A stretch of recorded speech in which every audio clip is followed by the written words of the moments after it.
Bonjour et bienvenue à l'édition de ce jour. Nous allons nous entretenir sur le thème « Il va frayer un chemin ». Et les passages examinés sont tirés du livre d'Ésaïe au chapitre 43, et versets 18 à 19, il est écrit « Ne pensez plus aux événements passés et ne considérez plus ce qui est ancien. Voici, je vais faire une chose nouvelle sur le point d'arriver.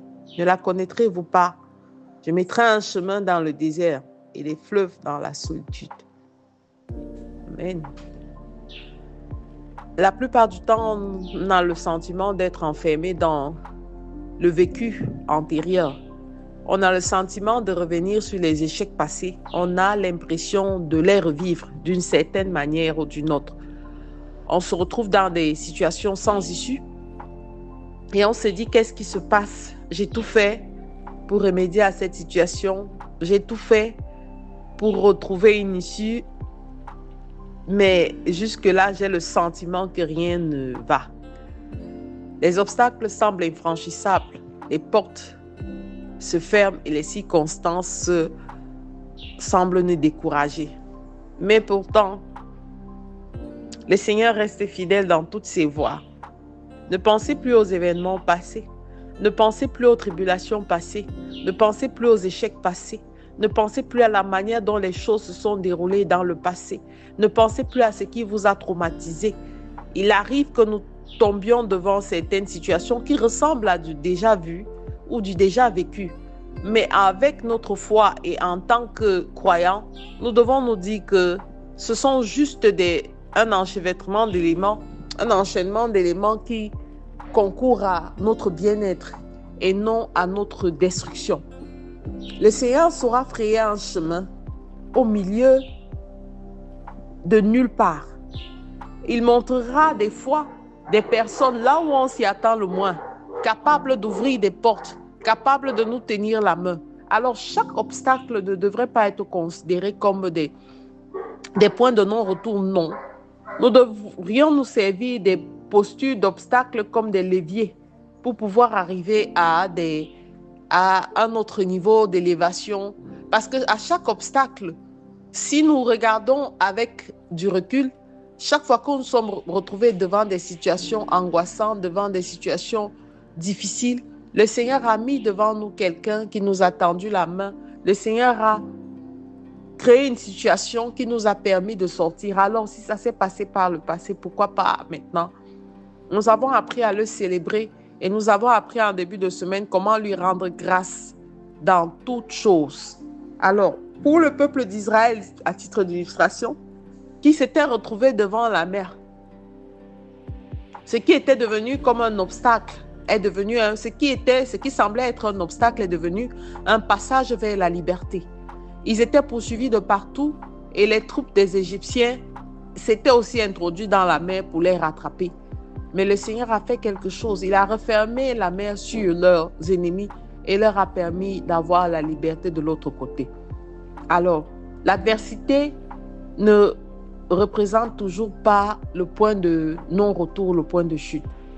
Il faudra passer par cette adversité pour trouver la force de changer, de se réinventer, comme j'aime à le dire, avoir envie de regarder vers autre chose. C'est parce que le poste dans lequel tu as été ne te procurait pas la paix et la joie intérieure. C'est parce que tu as connu des adversités dans une telle position ou une telle autre que tu as décidé de changer, que tu as décidé de faire autrement. Alors, parce que tu as décidé de faire autrement, d'autres portes se sont ouvertes. Regarde tout ce que tu as pu faire. Regarde tout ce que le Seigneur a pu faire avec toi. Alors, si le peuple a pu fuir Pharaon, ce qui était un obstacle est devenu un passage vers la liberté. Alors, il n'y a pas d'obstacle. Il va frayer un chemin. Il frayera ce chemin dans le désert. Il mettra des fleuves. Il mettra un chemin dans le désert et des fleuves dans la solitude. Bien-aimé, tu n'es jamais seul et tu ne seras jamais seul. Toutes les personnes qui quittent ta vie, ce sont des personnes qui étaient là pour une saison et qui n'ont plus rien à faire dans ta vie. C'est parce que nous avons tendance à nous attacher aux gens par la chair que nous avons du mal à lâcher prise. Des personnes ne sont là, des fois, dans nos vies que pour une saison. Et lorsque la saison est terminée, elles doivent se retirer. Et lorsque nous ne comprenons pas, la séparation peut être violente. Mais parce que nous avons accepté, nous connaissons quelles sont les promesses du Seigneur, qui agit de manière inattendue. Il ne se limite pas aux ressources humaines, ni aux circonstances. Là où les hommes voient une impasse, Dieu voit déjà une route. Alors, il a mis des gens pour une saison, ne pleure pas leur départ. Un autre chemin se fera avec d'autres personnes, d'autres aides destinées qui interviendront en temps opportun pour la saison future. Alors, à ces promesses, nous demandons, nous souhaitons susciter 3 attitudes. Faire confiance en Dieu lorsque nous ne voyons même pas le chemin. Persévérer dans la foi sans abandonner face aux difficultés et obéir à la direction que le Saint-Esprit nous donne.